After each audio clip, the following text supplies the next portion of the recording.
الحمد لله وكفى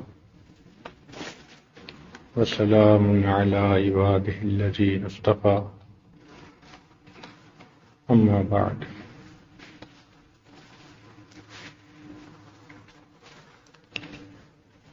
ایک ہوتی ہے بصارت اور دوسری ہوتی ہے بصیرت. بصارت کہتے ہیں ظاہر کی آنکھوں کی بینائی کو، اور بصیرت کہتے ہیں دل کی آنکھوں کی بینائی کو. بصارت نہ ہو تو انسان کو ظاہر کی چیزوں میں اچھے برے کی تمیز نہیں ہوتی. جیسے اندھا آدمی، وہ تو سانپ کو بھی رسی سمجھ کے پکڑ لے گا، اس کو کیا پتا کہ یہ رسی نہیں یہ سانپ ہے. اندھا آدمی دوست اور دشمن میں تمیز نہیں کر سکتا. جب تک کوئی بولے نہیں اندھے کو کیا پتا چلے کہ میرے پاس میرا دوست کھڑا ہے یا میرا دشمن کھڑا ہے. تو بصارت نہ ہو تو اچھے برے کی تمیز نہیں ہوتی، نفع دینے والی اور نقصان دینے والی چیز کا پتہ نہیں چلتا، دوست اور دشمن کا پتہ نہیں چلتا. اور اگر بصیرت نہ ہو تو انسان کو نیکی اور بدی کا پتہ نہیں چلتا. نماز پڑھ لی تو بھی ویسا، قضا کر لی تو بھی ویسا. اس کا دل اس کو بتاتا نہیں ہے کہ نماز نہ پڑھنے سے باطنی طور پر تمہارے اوپر کتنی ظلمت طاری ہوئی. سچ بول دیا یا جھوٹ بول دیا اس کے لیے برابر. اس کو اچھے اور برے کی تمیز نہیں، نفع دینے والی اور نقصان دینے والے عمل کا پتہ نہیں. وہ دوسرے کو دھوکہ دے گا مگر خوش ہو رہا ہوگا کہ دیکھا میں نے کیسے اس کو الو بنایا. وہ دوسرے کا دل دکھائے گا اور خوشیاں منائے گا، دیکھا اب میں نے اس کا دل جلایا. کیوں ایسا ہوتا ہے؟ اس لیے کہ اس بندے کے اندر بصیرت ہی نہیں ہے. اس کو نیکی اور بدی کے فرق کا نہیں پتا، اچھائی برائی کے تمیز کا نہیں پتا. اس کو نہیں اندازہ کون سا عمل اللہ کے قریب کرتا ہے، کون سا اللہ سے دور کرتا ہے.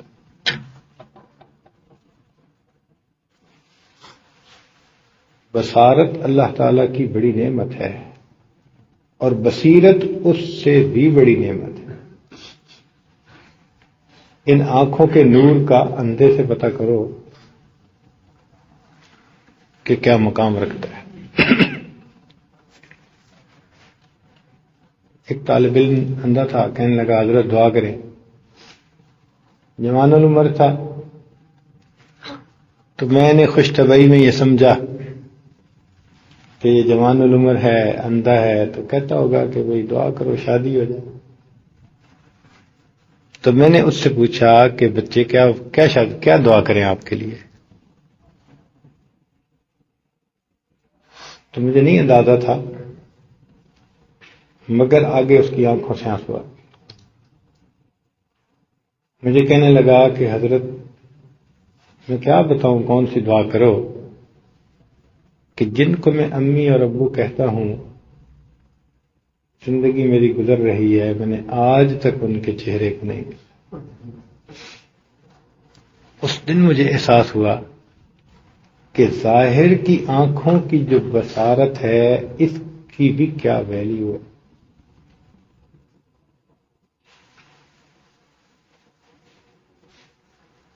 اندھا جسے اپنی بیوی کہتا ہے کا چہرہ نہیں دیکھ سکتا، جسے اپنا بیٹا کہتا ہے اس کا چہرہ نہیں دیکھ سکتا، اتنی محبتیں اسے جس سے ہیں اس کا چہرہ نہیں دیکھ سکتا، حج کے لیے جائے تو بیت اللہ کو نہیں دیکھ سکتا، اللہ کے قرآن کو نہیں دیکھ سکتا، اللہ والوں کے چہرے کو نہیں دیکھ سکتا۔ تو یہ بصارت بھی اللہ تعالیٰ کی بڑی نعمت ہے۔ ایک شخص مسجد میں بیٹھا رو رہا تھا، پوچھا بھی کیوں رو رہے ہو؟ کہنے لگا کہ جب اللہ تعالیٰ نے آنکھوں کی بینائی دی تھی تو میں کئی مہینے گزر جاتے تھے قرآن پاک کھول کے دیکھتا ہی نہیں تھا، اب آنکھوں کی بینائی عمر کی وجہ سے چلی گئی، اب سوچتا ہوں کہ کاش میں نے کچھ صورتیں یاد کی ہوتی تو آج کم از کم فارغ وقت میں بیٹھ کے قرآن پڑھ رہا۔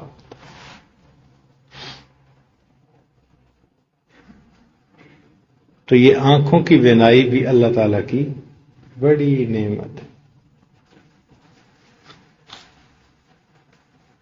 اللہ تعالیٰ چاہیں تو بینائی بھی لے لیں، چنانچہ یہ بینائی اچانک چلی جاتی ہے کئی مرتبہ، خاص طور پر یہ انسان کے سر کے جو پیچھے کا حصہ ہے، اگر اس پہ کوئی چوٹ لگ جائے تو فوراً انسان اندھا ہو جاتا ہے، چونکہ سر کے پیچھے کے حصے سے اس آنکھوں کا کنٹرول آ رہا ہے۔ اس لیے اگر بچہ اس طرح گرے سر کے بل، یا سائیکل موٹر کے حادثے میں سر کے بل پیچھے گرے، یا کوئی پیچھے کسی چیز سے زور سے وار کر دے تو انسان کی آنکھوں کی بینائی چلی جاتی ہے۔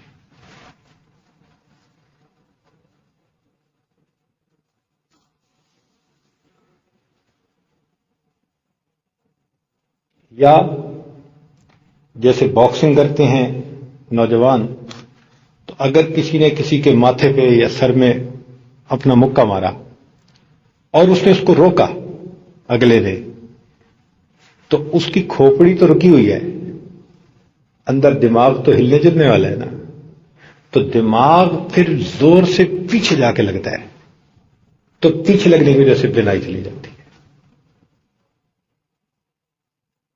یہ بھی اللہ تعالیٰ کی عجیب شان۔ ہمارے ایک دوست ڈاکٹر تھے، MBBS ڈاکٹر، ایک دن اپنے کلینک کی طرف آئے، گاڑی بیٹھے ہوئے ہیں، آ کے روکی، جب دروازہ کھول کے اٹھے تو ایک چکر آیا اور بینائی چلی گئی۔ مریضوں کی لائن لگی ہوئی ہے اور ڈاکٹر اندھا ہو گیا۔ واہ میرے مولا، اللہ اکبر۔ ہمیں کیا پتا کہ اللہ تعالیٰ کی کتنی نعمتیں ہم ہر وقت استعمال کریں۔ فَبِأَيِّ آلَاءِ رَبِّكُمَا تُكَذِّبَانِ، تم اپنے رب کی کون کون سی نعمتوں کو جھٹلاؤ گے۔ خیر یہ تو ظاہری آنکھ ہے، ایک ہوتی ہے باطن کی آنکھ، دل کی آنکھ، وہ اس سے بھی بڑی نعمت ہے۔ جس کو وہ نصیب ہو جائے اس کو پھر اچھے عمل اور برے عمل کی پہچان ہو جاتی ہے۔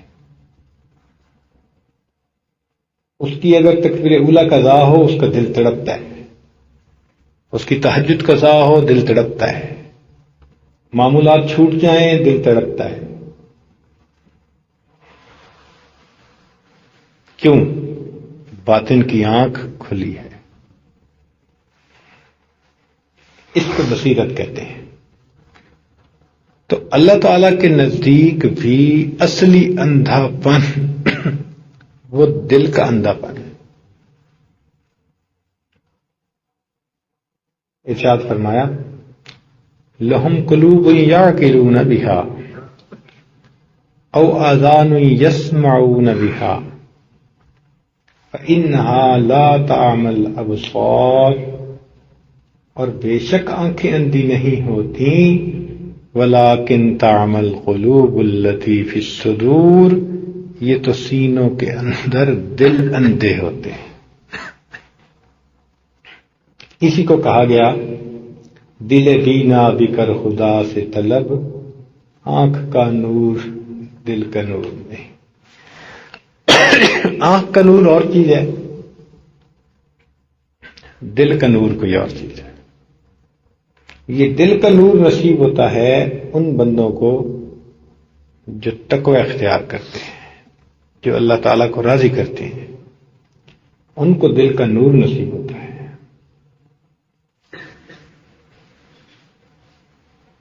یہ اگر دل کا نور نصیب ہو تو انسان کو اللہ تعالیٰ کی رحمتوں اور برکتوں کے نزول کا پتہ بھی چلتا ہے۔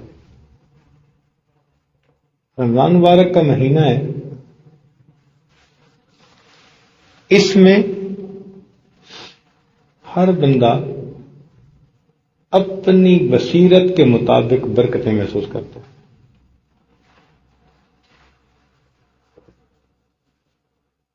جس کا دل جتنا روشن ہے اس کو اتنی برکتیں زیادہ نظر آتی ہیں۔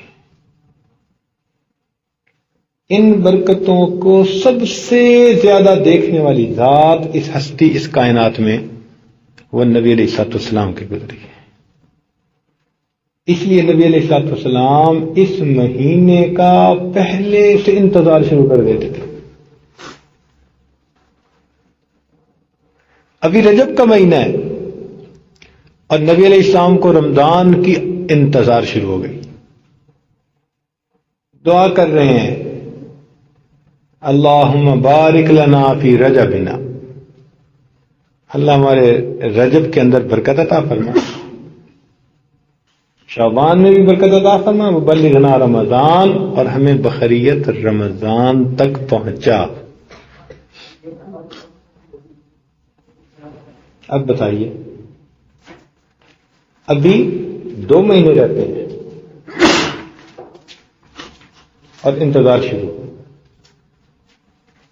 اور لطف اور مزے کی بات یہ کہ جب شعبان کا مہینہ شروع ہوتا تو اللہ تعالیٰ کے نبی روزے ہی رکھنے شروع کر دیتے، روزے پہ روزہ، روزے پہ روزہ۔ سیدہ صدیقہ رضی فرماتی ہیں کہ مجھے تو یہ لگتا ہے افطار ہی نہیں کریں گے، افطار سے مراد درمیان میں وقفہ بھی نہیں ڈالیں گے، اتنا شعبان میں روزے رکھتے۔ کیوں؟ رمضان کی آمد۔ اور فرماتی ہیں کہ جب رمضان آ جاتا تو نبی علیہ السلام کی طبیعت ایسے خوش ہو جاتی جیسے بہار آ گئی ہے۔ اللہ، جیسے بہار آتی ہے نا تو پھولوں کی خوشبو مہک رہی ہوتی ہے ہر طرف، یہ رمضان کے مہینے کی ایسی بہار آتی ہے کہ رحمتوں اور برکتوں کی ہر طرف مہک ہوتی ہے۔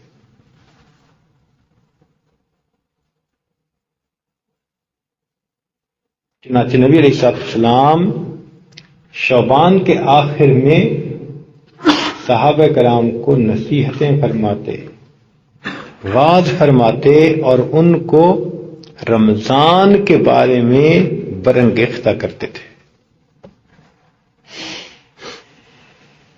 اپنے اہل خانہ کو بھی فرماتے کہ اب تم رات کو زیادہ عبادت کرو۔ 3 تبدیلیاں صحابہ رضی اللہ تعالیٰ عنہم نبی علیہ السلام کی زندگی میں محسوس کرتے تھے رمضان المبارک کے اندر۔ کتنی تبدیلیاں؟ 3 تبدیلیاں۔ ایک تبدیلی تو یہ دیکھتے تھے کہ نبی علیہ الصلوۃ والسلام عبادت میں بہت زیادہ مجاہدہ محنت کرتے تھے۔ عبادت، قیام اللیل ہو رہا ہے، نفلیں پڑھی جا رہی ہیں، قرآن پڑھا جا رہا ہے، بس عبادت ڈٹ کے ہوتی تھی۔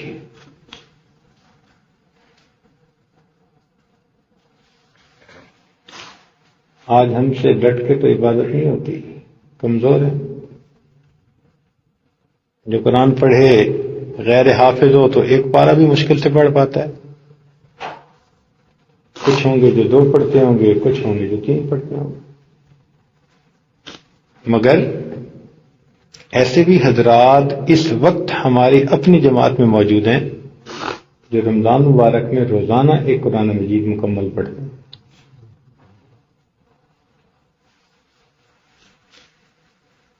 ایک مہینے کے اندر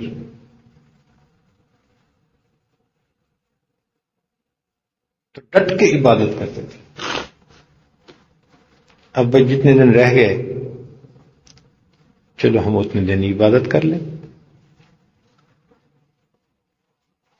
اتنے دن ہی محنت کر لیں۔ اور دوسری بات، اپنا مال اللہ تعالی کے راستے میں خرچ کرتے تھے جیسے کہ دریا بہا دیا جاتا ہے، دونوں ہاتھوں سے اپنا مال اللہ کے راستے میں خرچ کرتے تھے۔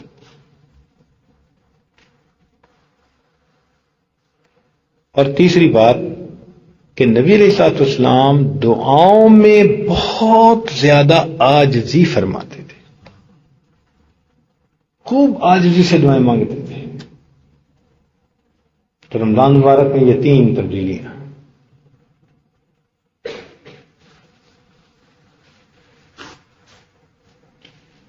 تو کوشش کرنی چاہیے کہ ہم بھی رمضان المبارک میں یہ 3 کام خوب ڈٹ کے ذوق شوق کے ساتھ کریں۔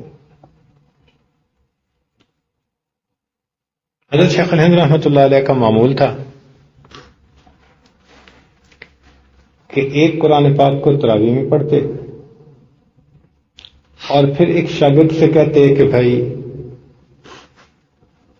2 تراویح چھوڑ لینا، یہ 4 تراویح، اور تم تراویح کی نیت کر لینا، میں تمہارے پیچھے نفل کی نیت کر لوں گا۔ اس طرح رات پوری گزار دیتے تھے۔ اب رمضان مبارک کے مہینے میں اتنی محنت، ایک روزہ، کھانا پینا تھوڑا، اور اوپر سے اتنی مشقت، تو طبیعت کافی مضمحل ہو جاتی، کمزور ہو جاتی۔ تو گھر کی عورتوں نے قاری صاحب کو پیغام پہنچایا کہ قاری صاحب ایک دن کوئی بہانہ کر دو تاکہ حضرت کو ایک دن ریسٹ مل جائے۔ لو جی، قاری صاحب نے اس دن نماز پڑھی اور کہنے لگے حضرت آج تو میں بہت تھکا ہوا ہوں۔ اپنی طرف سے اس نے بڑا بہانہ بنایا۔ اس کو پتا تھا کہ حضرت کو جب پتہ چلتا ہے نا دوسرے کی تکلیف کا تو ذرا برداشت نہیں ہوتی، اس کے بڑے آرام کا خیال رکھتے ہیں۔ تو اس نے کہا کہ حضرت بہت تھکا ہوا ہوں آج تو۔ ہاں، اگر تم تھک گئے ہو تو قاری صاحب آرام فرماؤ، آج نفل مت پڑھو، آج آرام کرو۔ اس نے کہا حضرت بہت اچھا۔ میں نے کہا اچھا آؤ میرے بستر پہ سو جاؤ، میرے بستر پہ سو جاؤ۔ اب وہ انکار کیسے کرے؟ چنانچہ کمرے میں لے جا کے اپنے بستر پہ سلا دیا۔ اب وہ کہتے ہیں کہ خیر میں سو گیا۔ میں نے کہا چلو آج ناغا تو ہے ہی صحیح، چھٹی۔ 5 منٹ نہیں گزرے ہوں گے کہ میں نے دیکھا کہ کوئی میرے پاؤں دبا رہا ہے۔ تو قاری صاحب کہتے ہیں میں نے حیران ہو کے پوچھا کون ہو؟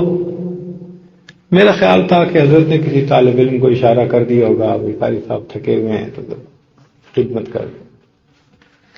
تو آواز نہیں آئی۔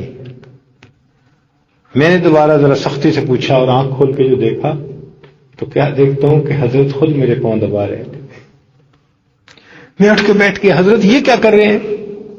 مان لے کہ قاری صاحب آپ نے خود ہی تو کہا تھا میں تھکا ہوا ہوں۔ تو میں نے کہا تھوڑا آپ کو آرام پہنچا دوں۔ قاری صاحب کہتے ہیں حضرت اگر آپ نے میرے پاؤں دبانے ہیں نا تو پھر چلو میں قرآن سنا دیتا ہوں۔ چنانچہ پھر مسجد میں آئے اور قاری صاحب نے اتنا قرآن پاک پڑھا اور انہوں نے اسی طرح عبادت میں رات گزار دی۔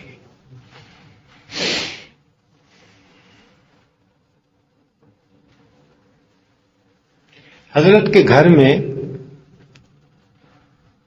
بچے قرآن پاک سناتے تھے اور ان کے پیچھے جو گھر کی عورتیں تھیں وہ پردے کے پیچھے وہ بھی کھڑی ہو جاتی تھی۔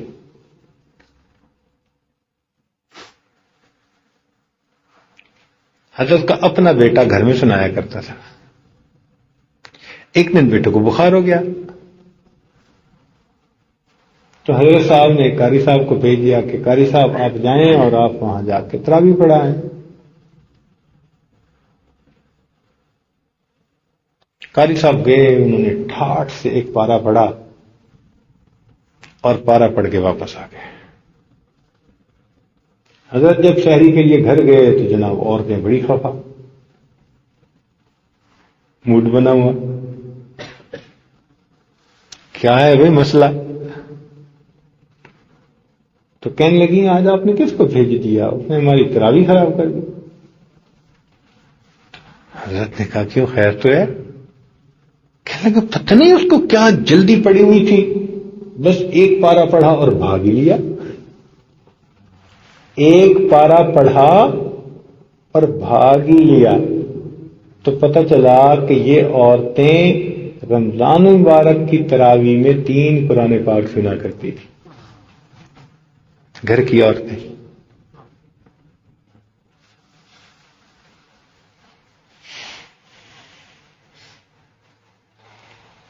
تو کون سی 3 تبدیلیاں صحابہ رضی اللہ تعالی عنہم نبی علیہ السلام کی زندگی میں محسوس کرتے تھے؟ بتائیں۔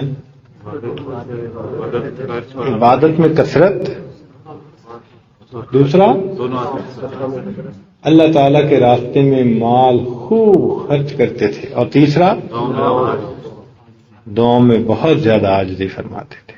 تو کیوں بھائی، اب جو بقیہ رمضان کے دن ہیں ان میں پھر ہم کوشش کریں گے کہ بھئی ہم بھی کریں۔ شیخ الحدیث رحمۃ اللہ علیہ فرماتے ہیں کہ میرا کا معمول یہ تھا کہ میں نے روزانہ تراویح میں جو پارا سنانا ہوتا تھا نا، میں نے روزانہ، سن رہے ہیں نا، میں نے روزانہ تراویح میں جو پارا سنانا ہوتا تھا اس کو دن میں 30 مرتبہ پڑھ لیا کرتا تھا، اس کو دن میں۔ تو بھئی روز کا قرآن ہوا کہ نہ ہوا؟ جو پارا رات کو سنانا ہوتا میں اسے دن میں 30 مرتبہ پڑھ لیا کرتا تھا۔ اللہ، کیسے ان لوگوں کے قرآن پاک پکے نہ ہوں؟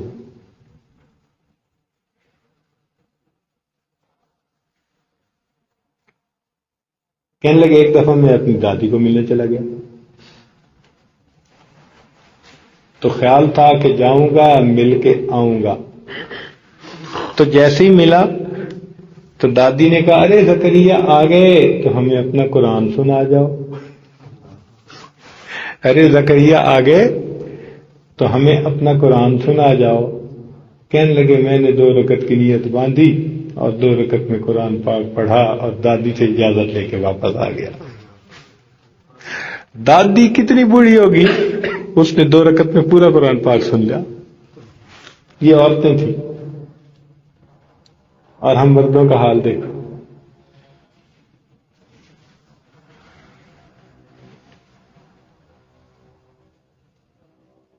تو عبادت میں بہت زیادہ محنت فرماتے تھے، مجاہدہ فرماتے۔ چنانچہ شیخ الحدیث صاحب سے فرماتے ہیں کہ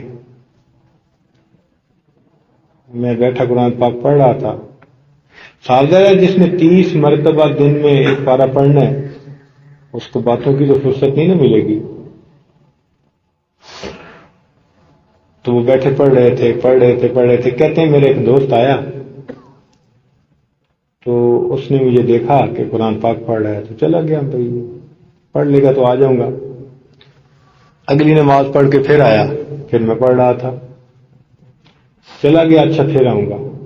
اگلی نماز پڑھ کے پھر آیا، میں پھر پڑھ رہا تھا. تو کہتے ہیں کہ مجھے کہہ گیا کہ زکریا رمضان تو ہمارے ہاں بھی آوے مگر بخار کی طرح نہیں آوے.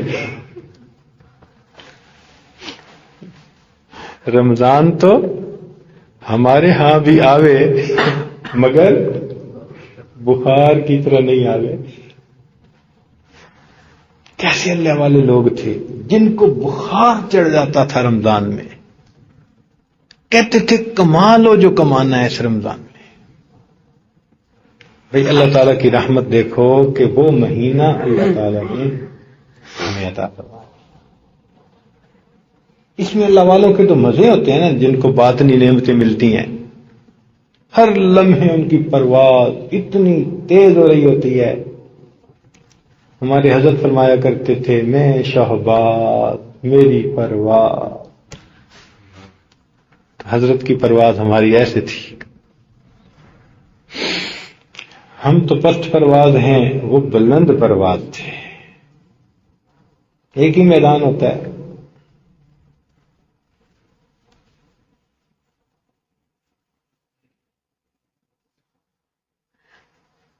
الفاظ و معانی میں تفاوت نہیں، لیکن تفاوت کہتے ہیں فرق کو. ملا کی اذان اور مجاہد کی اذان اور. وہ کہتے ہیں کہ جو اپنی مسجد میں کھڑے ہو کے اذان دے، الفاظ وہی معنی وہی، لیکن اس اذان میں اور جو آدمی میدان جہاد میں کافر کے سامنے کھڑے ہو کر اذان دے، اس میں اور اس میں زمین آسمان کا فرق ہے.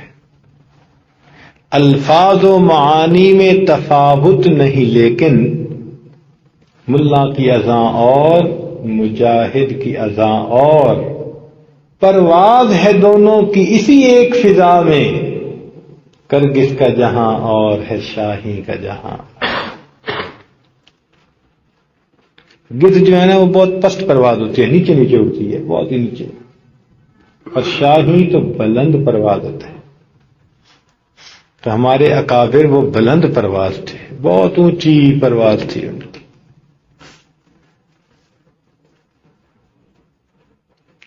تو عبادت کے اندر بہت مشقت اٹھاتے تھے.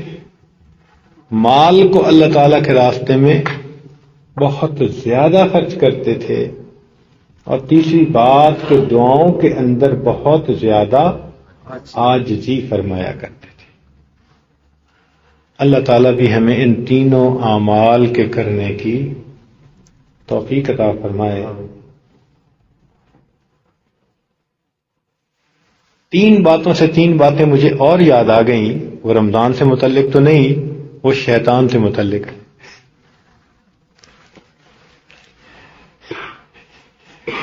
لیکن 3 سے 3 یاد آ گئی. اب چونکہ وہ بند ہے نا تو ہم اس کا خوب تذکرہ کر سکتے ہیں، اس لیے کہ وہ سنے گا نہیں، ہمیں بعد میں تنگ نہیں کرے گا. جو بڑے بڑے شیطان ہوتے ہیں نا، ان کو فرشتے رمضان سے پہلے نا باندھ کے سمندر میں ڈال دیتے ہیں. میں چھوٹا ہوتا تھا تو ہر سال سوچتا تھا یا اللہ آخری رات کھولنا بھول جائیں. یہ فرشتے رمضان کی آخری رات ان شیطانوں کو کھولنا بھول جائیں، ادھر ہی پڑے رہیں.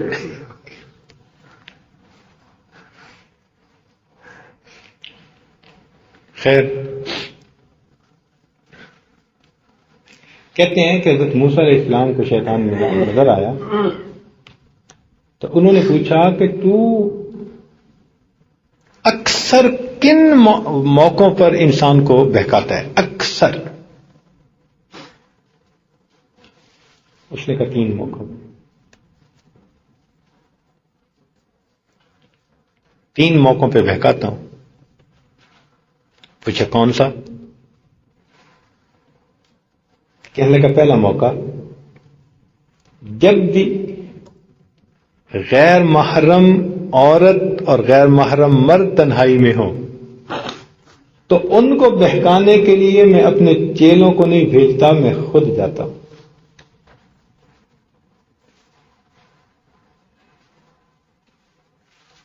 میں خود جاتا ہوں۔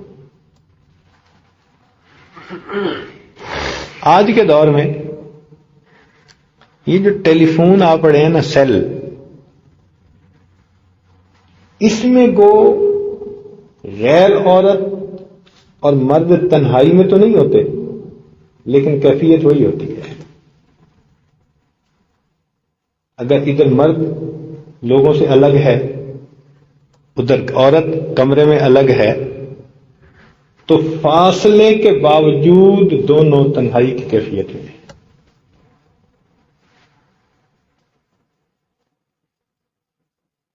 تو کہتے ہیں کہ ایک تو اس موقع پہ میں بہکاتا ہوں، اور دوسرا جب کسی آدمی کو غصہ آتا ہے نا کسی بات پہ اور وہ ضد کر جاتا ہے، اب اس کی ضد کو پکا رکھنے کے لیے میں چیلوں کو نہیں بھیجتا، میں خود جاتا ہوں۔ چنانچہ کئی دفعہ بندہ ضد پہ آ جاتا ہے نا، میاں بیوی میں ضد کسی بات پہ ہو گئی، بھائی بھائی میں ضد ہو گئی، بہن بھائی میں ضد ہو گئی، پڑوسی پڑوسی میں ضد ہو گئی، تو یہ ضد جو ہے نا، توبہ، اس ضد کے موقع پر شیطان کہتا ہے کہ میں چیلے کو نہیں بھیجتا، میں خود جاتا ہوں، اس کو کہتا ہوں تو ڈٹا رہے ڈٹا رہے۔ اس لیے جب بندہ ضد پہ ہو نا تو اس کی نصیحت حاصل کرنے کی کے چانسز ختم ہو جاتے ہیں۔ اس کو دوسرے کی اچھائی بھی برائی نظر آتی ہے، ضد جو آ گئی۔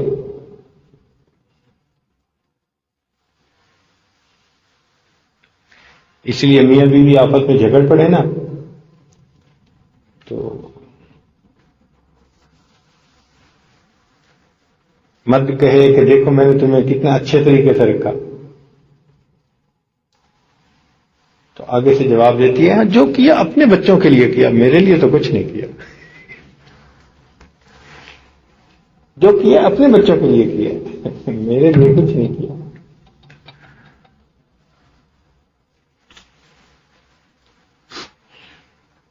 ہار نہیں مانتی، یہ ضد بازی اتنی بری کہ کوئی حد نہیں۔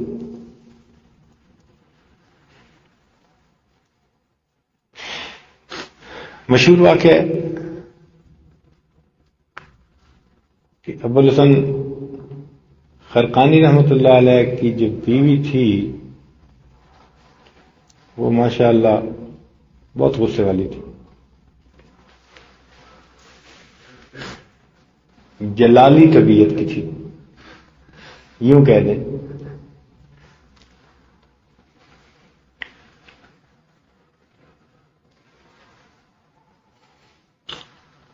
چنانچہ ایک دن ایک آدمی ان کو ملنے کے لیے آیا، اس نے آ کے دروازہ کھٹکھٹایا، پوچھا جی حضرت کہاں ہیں؟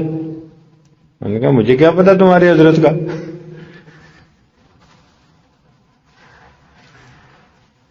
اس نے کہا میں تو ضروری ملنے کے لیے آیا ہوں۔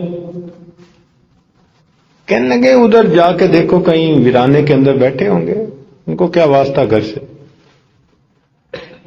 اب جب اس نے ذرا کرخت لہجے میں دو چار باتیں کی نا تو یہ سالک بیچارہ تو نا بڑا گھبرا گیا کہ یہ حال ہے۔ چنانچہ چلا، جب آگے گیا تو اللہ تعالیٰ کی شان دیکھیں کہ کیا دیکھتا ہے کہ ابو الحسن خرقانی رحمۃ اللہ علیہ شیر پہ سواری کرتے ہوئے آ رہے ہیں۔ بڑے حیران، کیا بات ہے، ادھر شیر جیسے شیر پہ سواری اور گھر میں تو ماشاء اللہ کچھ اور ہی سلسلہ ہے، گھر کی شیر میں قابو نہیں آتی۔ تو اس نے بھی بتا دیا سارا کچھ کہ حضرت میں تو آپ کو ملنے آیا تھا، مجھے تو یہ جواب ملا آگے سے۔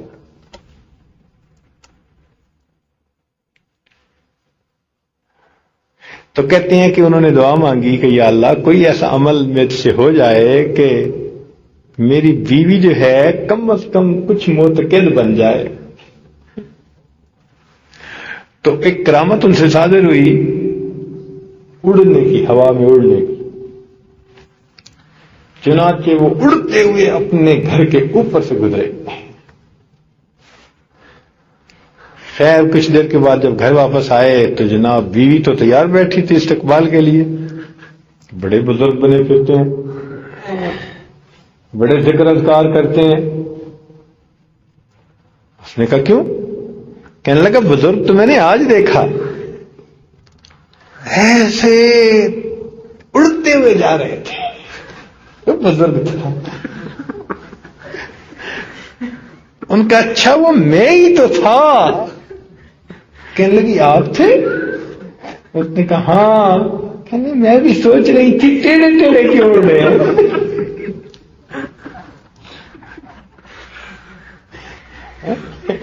میں بھی سوچ رہی تھی ٹیڑھا ٹیڑھا کیوں اڑ رہا ہے. تو اب بتائیں ضد کا کیا علاج؟ کوئی علاج نہیں. تو شیطان کہتا ہے کہ جب ضد کوئی کرتا ہے نا تو اس کو ضد پہ پکا رکھنے کے لیے میں خود عمل کرتا ہوں، ڈیوٹی دیتا ہوں. وہاں جیلوں کو نہیں جانے دیتا، خود.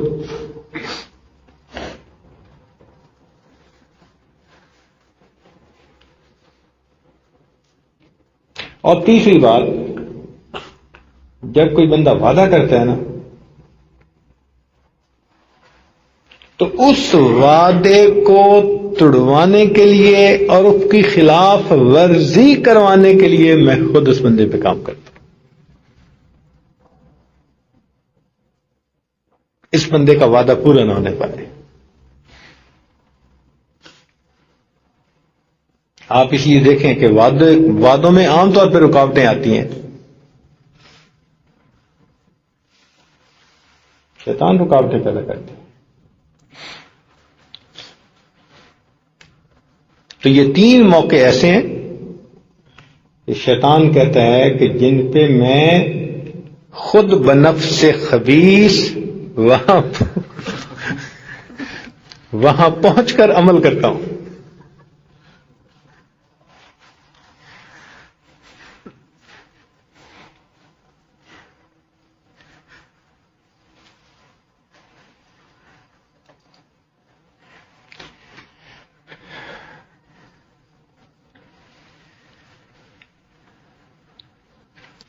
اللہ رب العزت ہمیں رمضان مبارک کے اوقات کی قدردانی کی توفیق عطا فرمائے.